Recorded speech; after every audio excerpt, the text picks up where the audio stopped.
বন্ধুরা, কেমন আছো তোমরা? আশা করছি সকলে ভীষণ ভালো আছো আর সুস্থ আছো। তো নিয়ে এলাম তোমাদের সাথে শেয়ার করতে আরও একটা ব্লগ। আর এই ব্লগটা হচ্ছে, দেখতেই পাচ্ছো, বান্ধবী এসেছিলো ওর হাজব্যান্ডকে নিয়ে আর দুই ছেলেকে নিয়ে। আর তোমরা কিন্তু এর আগের আমার অনেক ব্লগে কিন্তু আমার এই বান্ধবীকে তোমরা দেখতে পেয়েছো। ওদের বাড়িতে গেছিলাম, ইভেন আমি ওর ছেলের অন্নপ্রাশনে গেছিলাম, তখনকার অনেক ভিডিও পোস্ট করেছি। তো যারা পুরো ভিডিওগুলো দেখো তারা তো চিনতেই পারবে আমার বান্ধবীকে, আর যারা স্কিপ করে যাও তারা তো বুঝতেই পারবে না অবশ্য। তো আমি ওদের জন্য বানিয়েছিলাম সুজি, মানে উপমা বানিয়েছিলাম, একটু স্পেশাল করেই বানিয়েছিলাম কাজু কিশমিশ দিয়ে।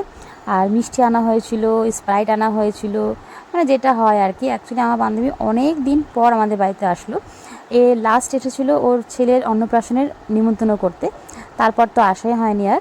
তার জন্য ভাবলাম যে অনেক দিন পর যখন আসছে তখন একটুখানি ওকে সুন্দর করে ওয়েলকামটা করা হোক।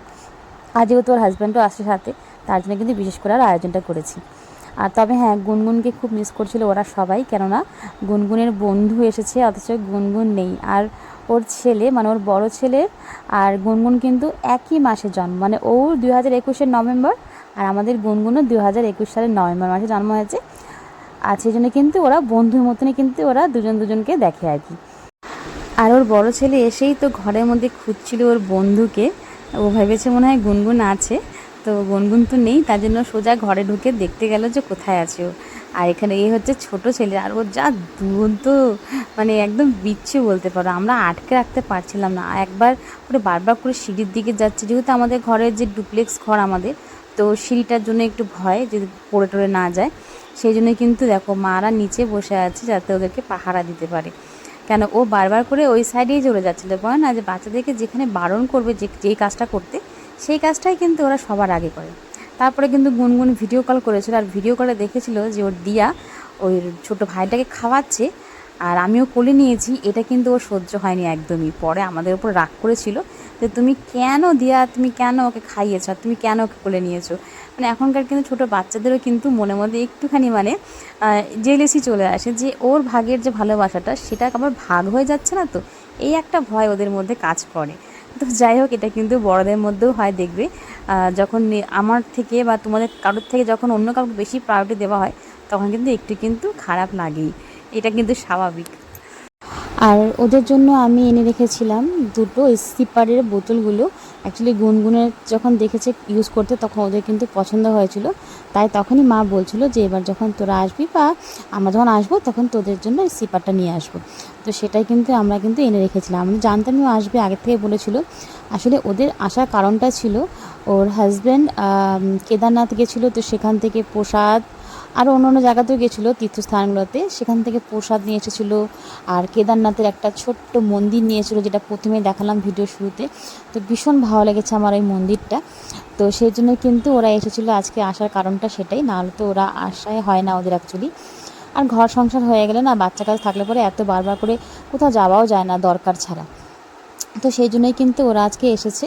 তো যাই হোক, সেই সঙ্গে আমার মানে ভালো লাগছে যে আমার জন্য এক্সট্রা করে নিয়ে এসেছে ওই মন্দিরটা। বলেইছিল যে তোর জন্য একটা ছোট্ট উপহার আছে। তো এই মন্দিরটা পেয়ে তো আমি ভীষণ খুশি। আমার কিন্তু ঠাকুর আসনে এই মন্দিরটা এখন কিন্তু আমি রেখে দিয়েছি। তো তোমরা এখন যারা দেখতে পাবে ভিডিও, তারা তো অবশ্যই দেখাবো তাদেরকে, বা দেখেওছো হয়তো আমার মন্দিরের যে ভিডিওটা ছিল তার মধ্যে কিন্তু ঠাকুর আসনটা রয়েছে, এই ছোট্ট যে কেদারনাথের মন্দিরটা। মানে অত দূর তো কোনোদিন যেতে পারবো না, অত আশা করি না যাওয়ার, কেননা বাড়ির সামনে ধারে কাছে জিনিসগুলোই আমি এখন যেয়ে উঠতে পারলাম না। আর কেদারনাথ তো অনেক দূরের কথা, স্বপ্নেও ভাবি না আমি। তো সেই জন্য কেদারনাথই চলে এলো আমার বাড়িতে। তো যাই হোক, ভালোই লাগলো জিনিসটা। তো তারপর অনেকটা টাইম আমরা বসে গল্প করেছিলাম, আমরা বেশি ভিডিও করতে পারিনি, কেননা যেটা হয় আর কি, বান্ধবীরা আসলে পরে হয় না, গল্প টল্প করলেই ভালো লাগে, সবসময় এত ভিডিও করাও যায় না, তাই অল্প স্বল্প ভিডিও করেছিলাম। তারপর কিন্তু দেখো ওরা এখন বেরিয়ে যাচ্ছে, রাত মোটামুটি অনেকটাই হয়ে গেছিলো। খাওয়া দাওয়া তো করতে বলছিলাম, করবে না খাওয়া দাওয়া, ওরা এই সুজি টুজি খেয়েছিলো বিকেলে খাবার টাবার, তারপরে কিন্তু রওনা দিয়েছিলো। তো যাই হোক, আজকের ব্লগটা আমি এখানে রাখলাম। কেমন লাগলো অবশ্যই একটা মতামত করে জানিও। আর ওরা চলে যাওয়ার পরে আমরা কিন্তু খাওয়া দাওয়া করে আমি আবার রাতে মেহেন্দি পড়তে বসেছিলাম, কেননা যেহেতু আমি দু হাতে মেহেন্দি একা হাতেই পরবো। একটা হাতে একদিন পড়েছিলাম, মানে শনিবার দিন মেহেন্দি পড়েছিলাম বাঁ হাতে, আর রোববারে পড়েছিলাম ডান হাতে। তো সেই জন্য কিন্তু ওরা চলে যাওয়ার পরে আমি মেহেন্দি পড়তে পড়েছিলাম, তো সেটা শ্যুট করা হয়নি। আগের দিন যে মেহেন্দি পড়েছিলাম শনিবারটায়, তো সেটাই তোমরা একটু আমার হাতটা দেখে নিতে পারছো অবশ্য। এবার আমি মেহেন্দি ভিডিও করতেই ভুলে গেছিলাম, যে শনিবার দিন যে মেহেন্দি পড়েছি সেটা ভিডিও করাই হয়নি।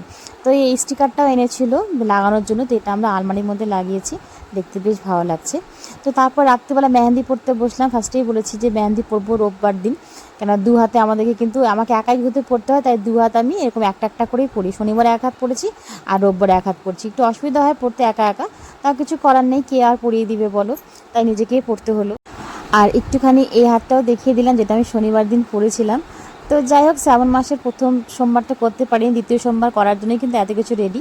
আর ভিডিওটা অনেক লেট করেই তোমাদের কাছে পোস্ট হচ্ছে, এখন অনেক ভিডিও বাকি আছে। আমার কিন্তু শ্রাবণ মাসের তৃতীয় সোমবারও পুজো করা কমপ্লিট হয়ে গেছে, তবে তোমরা এটা ভিডিও দেখতে পাবে পরে। তো আজকের মতো এখানে রাখলাম, টাটা বাই বাই।